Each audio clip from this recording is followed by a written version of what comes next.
After I get reborn, I've orchestrated every missed moment with my biological parents. When they want to take my adopted sister, Simone Graham, to take a family portrait, I'll take cold showers so that I can catch a fever. When they decide to book a cruise ship overseas in order to celebrate Simone's birthday, I join a classified project, which stops me from leaving the country. When they start a company for Simone, I quickly apply to get dispatched to South City, which is 600 miles away from my hometown. I also make sure to declare that I will never fight with Simone over anything in life. In my previous lifetime, Simone and I had been fighting over our parents' affection for decades, but all I got were comments on how manipulative and cunning I was. Everyone preferred Simone, who was pure and innocent, while showing disdain toward me, who was a woman of little words. Even my own husband and child couldn't understand my pain at all. We're all family here, aren't we? Can't you just stop your dramatics for a few days? Whenever I come home, you always start a fight and cause unrest among everyone. You really should reflect on your own actions. Just like that, I died on my sickbed all alone. When I open my eyes again, I've returned to the day I get accepted back into my family. This time, I'm not going to fight anymore. I'm going to live for myself instead. I stepped out of the bathroom, shivering from head to toe. I had forced myself to take a cold shower. If I came down with a fever tomorrow, I'd have an excuse to skip the family portrait. I looked at my decade-younger reflection in the mirror, then at the project proposal I had once abandoned sitting on my desk. My eyes hardened with resolve. In my previous life, my adoptive sister, Simone Graham, had booked a famous photographer she found online to take a family portrait. It was the first time I had ever taken a family photo with the Grahams since they had welcomed me back into the family. I'd looked forward to it for weeks. I'd even worn the most expensive dress I'd brought from the orphanage, one that I'd always been reluctant to touch. But when we got the photos back, I had been cleanly photoshopped out of the corner. It was all because Simone had casually said, "Felicia's vibe doesn't really match the rest of the family. The photo looks kind of weird with her in it." Back then, I tried to defend myself, only to be accused of lacking taste and embarrassing the Graham family. It took dying once for me to finally get the point. Just like that family portrait without me in it, there had never been a place for me in this family. If that was the case, why should I humiliate myself by trying to chase after them? This time, I simply wouldn't go. Just as I had planned, when I woke up the next morning, I was burning with a fever. I didn't even have the strength to get out of bed. My head was foggy when I heard someone push my bedroom door open. My mom, Riley Colton, stood there with a frown. "I called you several times. Why didn't you come downstairs for breakfast? We're supposed to take the family portrait today. Don't hold everyone up." I coughed weakly. "Mom, I'm not feeling well." That was when she finally noticed my flushed face. She touched my forehead and recoiled at the heat. "You were fine yesterday. How did you suddenly get a fever? Simone worked so hard to get that photographer. It's not her fault, Mom. I'm sure she didn't mean for this to happen," Simone said with a regretful expression. "Maybe we should reschedule the shoot. We can't just take the photo without her." I calmly cut her off. "It's fine. Don't worry about me. You guys can go ahead without me." Riley froze. It looked as if she couldn't believe what she had just heard. "You were the most excited for the family portrait." I studied her face as I held back a dry laugh. So she did know that I had been looking forward to it. Then why did she say I was being petty when I got upset after being photoshopped out of the portrait in my previous life? It was because she didn't love me. My feelings never mattered. "It's fine. Don't worry about me. You guys can go ahead without me," I repeated myself. Riley suddenly exploded. "Fine. You said it yourself. Don't throw a tantrum when we're done." She dragged Simone out of the room, never once asking how I felt. I lay staring at the white ceiling. Before I died, I had been just as lonely, lying in a hospital bed all by myself. Even after I found my biological parents, got married, and had children, I was still Felicia Graham, someone nobody loved. "Mom, Dad, I'll stop making a fuss this time," I thought. "I'll let the three of you be a happy family." Maybe it was the high fever, but as soon as I closed my eyes, I fell into a deep sleep. By the time I woke up, it was completely dark outside. My throat felt like it was on fire. I staggered out of bed to get some water, only to realize the entire house was empty. I checked my phone. There were no messages or missed calls, but Simone had just posted on her feed. "Dinner with the family. Mom and Dad remembered that I love king crab." In the photo, the three of them had their faces pressed close together as they smiled brightly. I scrolled through her posts. Every so often, there was another family photo. Yet in my previous life, I never even had a single picture with my parents until the day I died. I must have really given up since the sight of Simone being happy didn't even make me jealous anymore. After I liked the post, my phone rang. It was my dad, Michael Graham. "Felicia, I forgot to tell you that we went out for dinner. Just grab a cab and come over." I looked at the photo Simone had posted and scoffed. The table was piled high with both raw and cooked seafood. I really must not value my life very much if I ate raw seafood while running a fever. "It's fine, Dad. I'll grab something to eat on my own." After hanging up, I took some fever medicine and sent a message to my advisor, Paul Rayner. "Mr. Rayner, I can leave in 3 days." He replied with a voice message. "Good. Don't forget to sign the agreement. I'm glad you changed your mind. When you said you wanted to give up before, I thought it was such a waste. Several of your seniors are working on this project. Let them show you the ropes. One day, you'll be taking over my work." A bitter smile crossed my face. In my previous life, I had wasted all of his efforts. I foolishly gave up on the project and the research career I had dreamed of. My parents told me not to move too far away. They said they would get a good job for me. I believed them. They were my biological parents. Even though I had been switched at birth and left in an orphanage for 20 years, blood was thicker than water. Surely they wouldn't harm me. But after I waited to hear back from them, they said, "You should work as Simone's assistant. Your degree isn't that impressive anyway, and you still haven't found a job after graduating. Simone's doing a favor by hiring you." They didn't care that I was a top scorer in college, nor did they care that I had graduated from the National University of Defense Technology with perfect grades. They didn't know that my advisor was renowned across the field. I spent a lifetime crushed under Simone and despised by everyone. I wouldn't be as foolish this time. Sitting at my desk, I carefully signed my name on the agreement. It felt like signing the beginning of a brand new life. When I went downstairs to get a glass of water, my parents and Simone had just returned. Not wanting to face them, I instinctively hid by the staircase. "Mom, Dad, the family portrait turned out great. Once the prints are ready, let's hang it up at home, okay?" Simone said excitedly. Riley smiled. "Of course, sweetheart. We'll put it in the living room where guests can see it. Oh, and remember how you said you wanted to watch the sunrise over the ocean for your birthday? Your dad and I already booked a cruise ship. We'll hold your birthday party there, then the whole family can go to Mako for vacation. What do you think?" Simone's voice practically sparkled with excitement. "Thank you. I love you guys so much." "You silly girl. Why are you thanking your own parents?" I had never experienced such a warm and cozy atmosphere. I had always heard Riley and Michael complain that I always kept them at a distance, that I wasn't close to them. But I tried getting close to them before. Once, when they came back from shopping with bags of gifts for Simone, I worked up the courage to cling to Riley's arm the way Simone always did. "Mom, did you get something for me too?" I could never forget the awkward expression on her face. "Maybe next time, Fifi. I forgot to get something for you." I felt disappointed, but not truly hurt. Not until I walked past the half-open door of the study and heard Riley complaining to Michael, Fifi is way too sensitive. I bought a few things for Simone, but she wanted something too. Do you think she picked that habit up from the streets? After that, I never tried to get close to them again. But somehow, I became obsessed with competing with Simone for every bit of affection and every gift she received from our parents. What I got in return was even harsher judgment. Why are you so immature? Honestly, we shouldn't have brought you back here. Simone's voice snapped me out of my memories. Felicia, why are you just standing there? Come have a look at our family photo. Isn't it nice? The happiness on Simone's face was blinding. I knew she was doing it on purpose.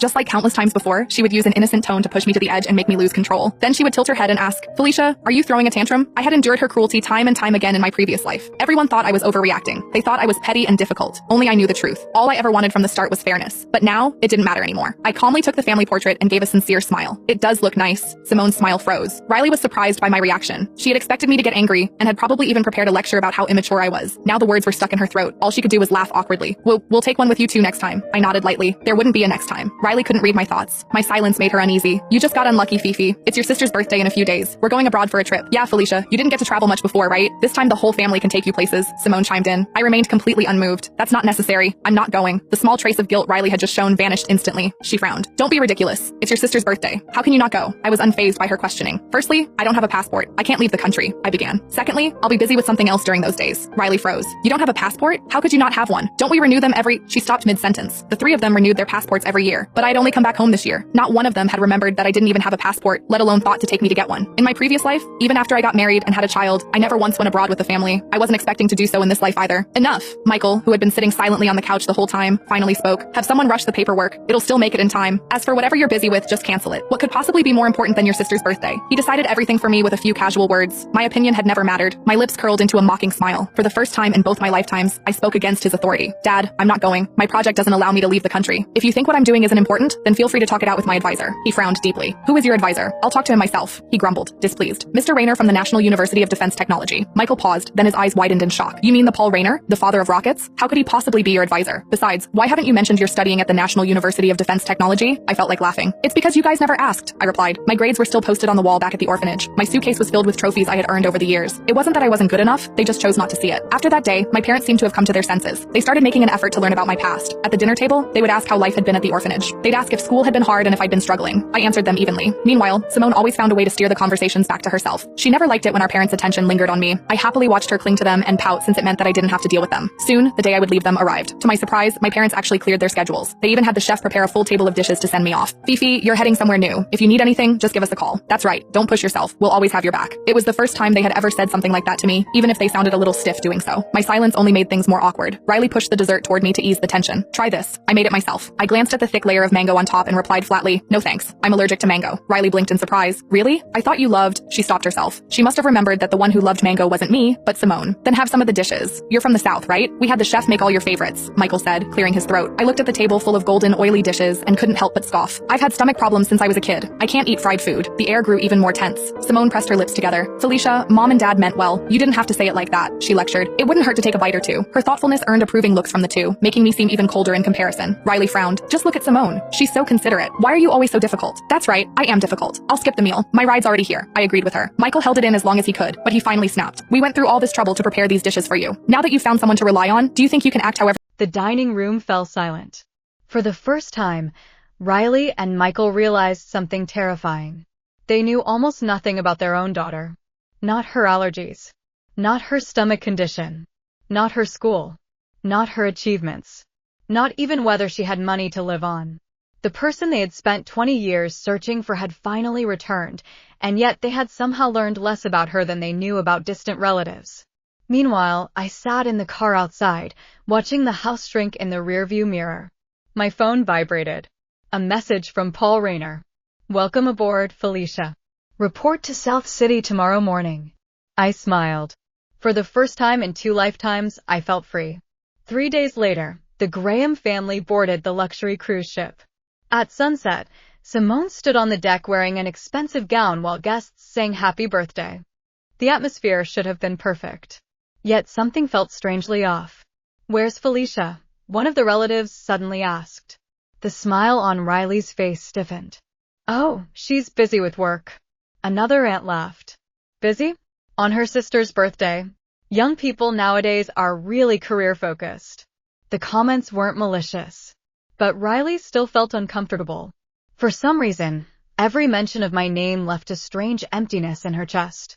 Then a family friend approached Michael. "Old Graham, I heard your daughter joined Professor Rayner's national research team?" Michael nodded awkwardly. "Yes." The man's eyes widened. "That's incredible. Do you know how many people would kill for that opportunity? Professor Rayner personally selected her? Your daughter is a genius." Around them, several businessmen immediately became interested. "National research team? How old is she? What field?" Question after question came. Michael could barely answer any of them, because he didn't know. The realization made his face burn. The proud father everyone assumed him to be was nothing more than a stranger who happened to share my blood. Thousands of miles away, I was standing in a laboratory. Rows of researchers moved between workstations. Complex calculations covered every screen. I felt more at home here than I ever had in the Graham residence. "Felicia." I turned around. A senior researcher handed me a stack of files. "Professor Rayner says you're responsible for these." I looked through them. Within minutes, I pointed out 3 errors. The researcher froze. "Wait, how did you find those so fast?" I shrugged. "I checked the formulas." He stared at me as if I were a monster. By evening, half the team knew my name. By the end of the week, even the project director had heard about me. And for once, nobody introduced me as Simone Graham's sister. I was simply Felicia. A month later, the family portrait finally arrived. The huge framed photograph was hung in the Graham living room. Simone stood between Riley and Michael, smiling brightly. Anyone looking at it would think they were a perfect family of 3. But every time Riley walked past it, she frowned. Something was missing. One afternoon, she unconsciously pulled out her phone. She realized she didn't have a single picture of me. Not one. There were thousands of photos of Simone.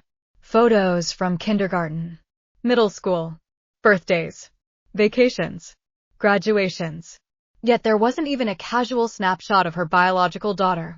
Riley sat frozen on the couch. A strange ache spread through her chest. At that moment, Simone walked downstairs. "What are you looking at, Mom?"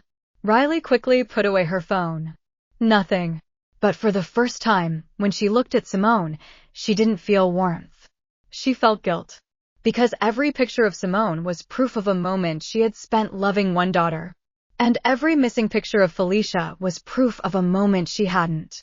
Meanwhile, my life was moving forward faster than ever. The project was a success. I published papers, won awards, received invitations from top institutions. People began calling me a rising star in the field. Whenever reporters asked about my family, I only smiled politely. They're doing well. Nothing more. No resentment. No complaints. No accusations. Just indifference. Because hatred required attachment. And I had finally let go. Half a year later, I received a call. It was Riley. The moment I answered, there was silence on the other end. Then a hesitant voice. "Felicia." "Yes." I saw the news. "Congratulations. Your father and I are proud of you." The words I had spent an entire lifetime longing to hear finally arrived. Years too late. I looked out the laboratory window. The winter sun was setting over South City. Beautiful. Quiet. Distant. "Thank you," I replied politely. Nothing more. Because the little girl who had desperately wanted her parents' approval had already died in my previous life. The woman speaking now no longer needed it. After a long silence, Riley whispered, "Felicia, when are you coming home?" I looked at the glowing skyline beyond the glass. Then I smiled softly. "I already am home." And for the first time, I hung up before she did. Riley sat motionless, staring at the disconnected call. For some reason, those 4 words hurt more than any accusation. I already am home. She knew exactly what I meant. Home was no longer the Graham residence. Home was the laboratory. The colleagues who respected me. The mentors who valued me. The life I had built without them. For the first time, Riley realized that a daughter could be lost even after being found. That winter, I became busier than ever. The project entered its most critical phase. Days blurred into nights. Sometimes I slept in the laboratory. Sometimes I forgot what day it was. But I was happy. Truly happy. The kind of happiness that came from knowing exactly who you were. One evening, while reviewing data, my phone buzzed. A transfer notification. $500,000. Sender, Michael Graham. A message followed. For living expenses. Don't be too hard on yourself. I stared at it for several seconds. In my previous life, I had spent years hoping my father would care enough to ask whether I had enough money. Now he was sending more money than I'd ever needed. I quietly returned the entire amount. Then I replied, "Thank you, but my salary is sufficient." A few minutes later another message arrived. "Your mother spent all afternoon choosing that amount." I simply turned off my phone. Back in the Graham household, the atmosphere had changed. The changes were subtle at first. No arguments. No drama. Just silence. An uncomfortable silence. At dinner, Simone chatted cheerfully as always. She talked about her company, her friends, her plans. Yet somehow her parents seemed distracted. Their attention drifted elsewhere. Again and again. Toward the empty seat. The one that had never belonged to me before. Yet now that it remained empty, everyone noticed it. One day, Riley entered the study looking for documents. Instead, she found an old cardboard box. My box. The one I'd brought from the orphanage. It had been shoved into a storage room months ago. Untouched. Covered in dust. Curious, she opened it. Then froze. Inside were dozens of certificates. National scholarships. Academic competitions. Research awards. First place rankings. Recommendation letters. Each one represented years of hard work. Years she knew nothing about. At the bottom lay a stack of faded photographs. The orphanage. School events. Graduation ceremonies. In every single picture, I stood alone. No parents. No family. No one beside me. Riley's hands began to shake. Suddenly she remembered something. The day I'd returned home. I had carried this box myself. Nobody had offered to help. Nobody had even asked what was inside. Tears fell onto the photographs. For the first time, she cried for me. The following spring, news of my achievements spread even further. An interview featuring me appeared online. Michael watched it 3 times. Then 5. Then 10. Not because I said anything extraordinary, but because I looked happy. Radiant, even. The interviewer asked, "What helped you succeed?" I thought for a moment before answering. Learning to stop chasing things that weren't meant for me. The words struck Michael like a hammer, because he knew exactly what those things had been. Months later, the family gathered for Michael's birthday. Relatives filled the house. The conversation eventually shifted toward children. Someone smiled. "Old Graham, where's your genius daughter? Why didn't she come?" Another relative laughed. "She's famous now. Probably too busy." Michael forced a smile. "She's working." The relatives nodded. Nobody thought much of it. But Michael suddenly realized something. I hadn't returned home once. Not for holidays. Not for birthdays. Not for New Year. Not for family reunions. Nothing. He pulled out his phone. The last message between us was 3 months old.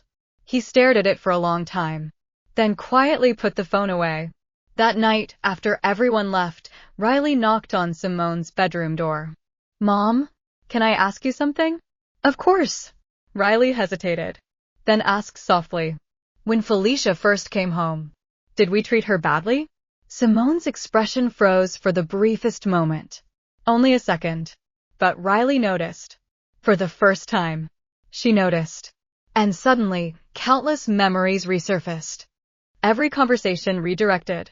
Every comparison. Every innocent comment that somehow placed Simone in a better light. Every time Felicia ended up looking cold, selfish, or difficult. The realization sent a chill down her spine.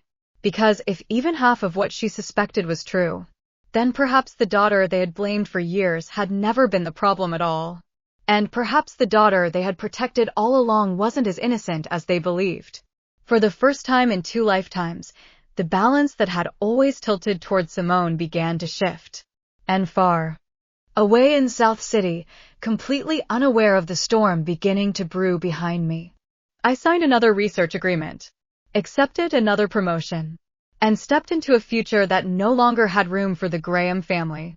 Or so I thought. 3 months later, a scandal erupted around Simone's company. At first, it seemed minor. A supplier publicly accused the company of stealing proprietary designs. Then a former employee came forward claiming that management had been taking credit for other people's work. Within a week, the story was everywhere. I only learned about it because one of my colleagues was scrolling through the news during lunch. "Isn't this your sister?" I glanced at the screen. There was Simone, standing outside her office building, surrounded by reporters. I looked away. I wouldn't know. My colleague sensed I didn't want to discuss it and changed the subject. To me, the matter was over. But back in my hometown, things were only beginning. The investigation uncovered more and more irregularities. The most shocking discovery was that several of the company's early business plans had not originated from Simone at all.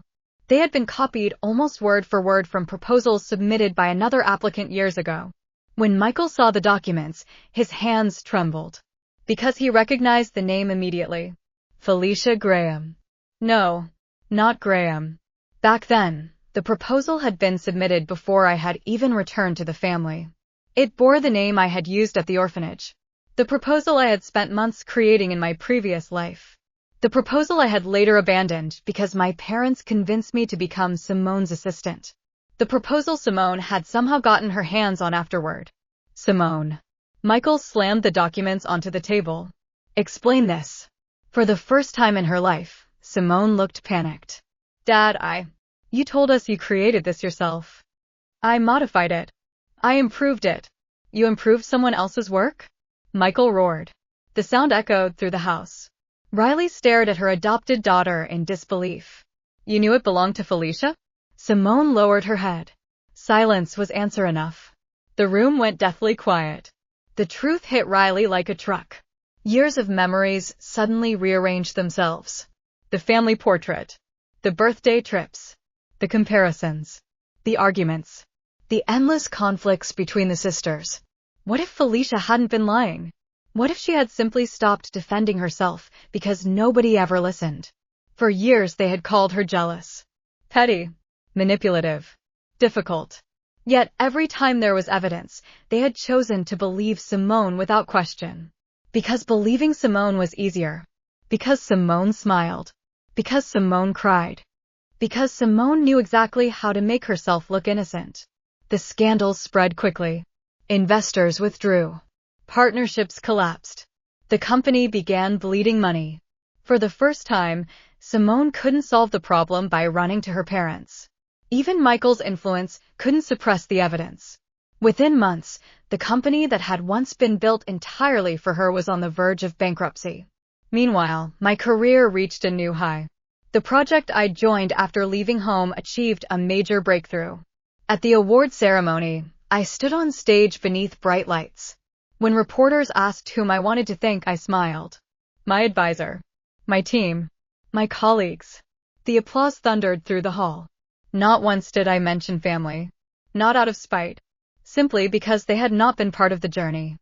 That evening, while I was reviewing reports in my office, my assistant knocked on the door. Dr. Felicia. There's someone here to see you. I frowned. Who? The assistant hesitated. A middle-aged couple. My pen stopped moving. For some reason, I already knew. Outside the building, Riley and Michael stood waiting. The two looked noticeably older than the last time I'd seen them. The confident expressions they once wore were gone. In their place was uncertainty. When our eyes met, nobody spoke. A long silence stretched between us. Finally, Michael cleared his throat. You've lost weight. I almost laughed. After nearly a year apart, that was what he chose to say. Work has been busy. Another silence. Then Riley suddenly stepped forward. Her eyes were red. We know. I remained expressionless. Know what? The words seemed to drain all her strength. We know about Simone. We know about the company. We know about the proposal.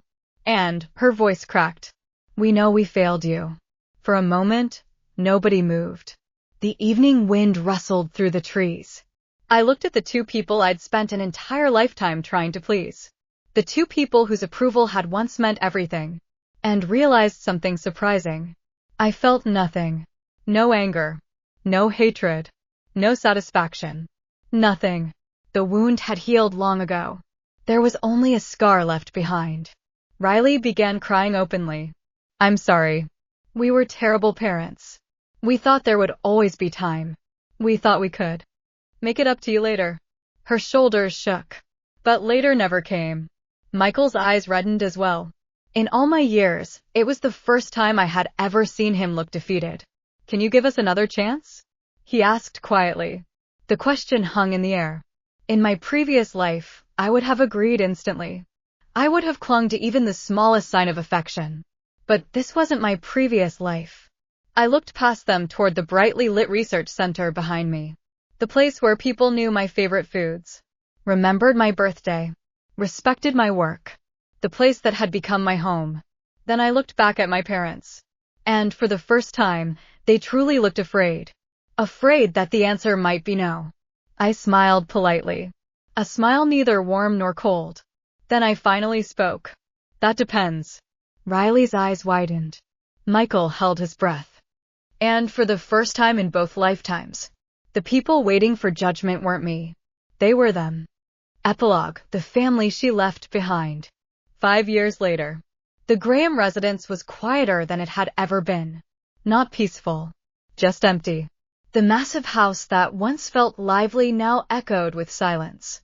The family portrait still hung in the living room. The one featuring only Riley, Michael, and Simone. It had never been taken down. Not because they loved it, but because every time they looked at it, they were forced to remember what it represented. A family that had chosen one daughter and lost the other. Simone's company eventually collapsed completely. The lawsuits drained most of her savings. Several former partners publicly distanced themselves from her. The reputation she had spent years building disappeared almost overnight. What hurt her most wasn't losing the money. It was losing attention. For most of her life, she'd been the center of every room. The favorite child. The beloved daughter. The priority. Now people only remembered her as the woman who stole someone else's work. Sometimes she searched my name online. And every time she did, she regretted it. Because my achievements had become impossible to ignore. National awards. International conferences. Major scientific breakthroughs. The life she'd spent years trying to keep from me had become bigger than anything she could have imagined. The comparison she once enjoyed now destroyed her. Eventually she stopped searching. But that didn't stop everyone else. Michael retired 2 years earlier than planned. His hair had turned completely white. People still congratulated him whenever my name appeared in the news. You must be proud. Your daughter is incredible. How did you raise someone like that? Every single compliment felt like a knife. Because he knew the truth. He hadn't raised me. He had barely known me. The person responsible for my success wasn't him. It was the orphanage that fed me. The teachers who encouraged me. The advisor who believed in me. Everyone except my family. Sometimes he'd open our chat history. The last message was nearly 11 months old. A birthday greeting. My reply had been simple. Thank you. Nothing else. The kind a stranger gives another stranger. Riley aged the fastest. Regret has a way of doing that. She kept a box hidden in her closet. Inside were all the things she'd discovered after I left. My childhood awards. Old photographs. School reports. Letters from teachers praising me. Every piece of evidence proving what an extraordinary daughter she'd ignored. Whenever she missed me, she opened the box. Then cried. She had spent 20 years searching for her biological daughter. Then spent another year losing her. The irony haunted her. The cruelest part wasn't that I hated them. It was that I didn't. Hatred would have meant they still mattered. Instead, I treated them with perfect politeness. Birthday messages. Holiday greetings. Occasional updates. Never rude. Never emotional. Never close. No matter how hard they tried, they couldn't cross the distance between us. Because the wall hadn't been built after I left. It had been built during every forgotten birthday. Every broken promise. Every time they chose Simone first.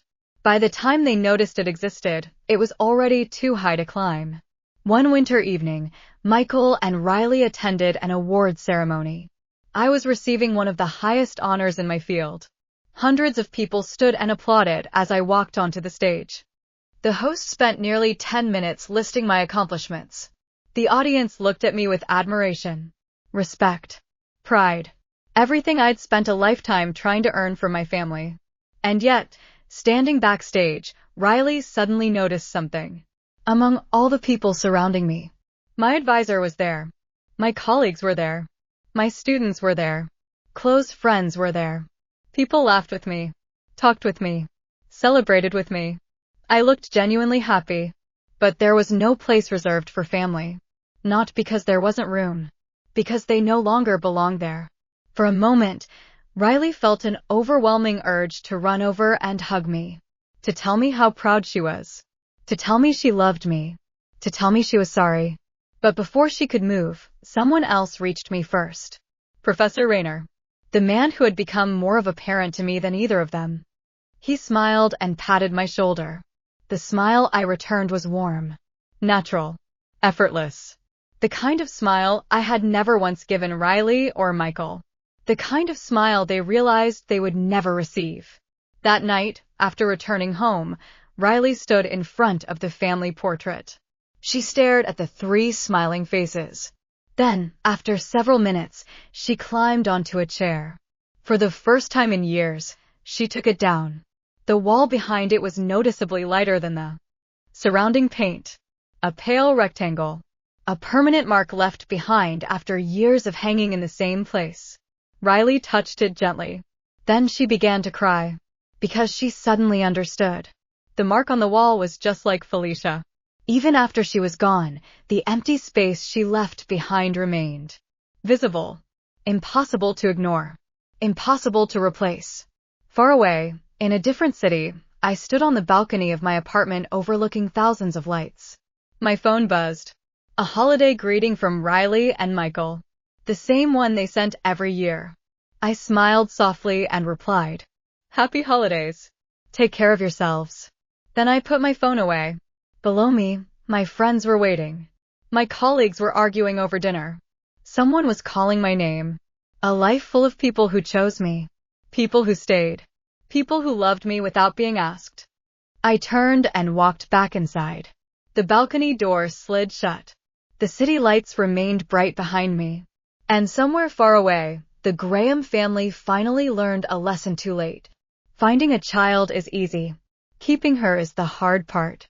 And sometimes, the moment you realize her worth, she's already gone forever.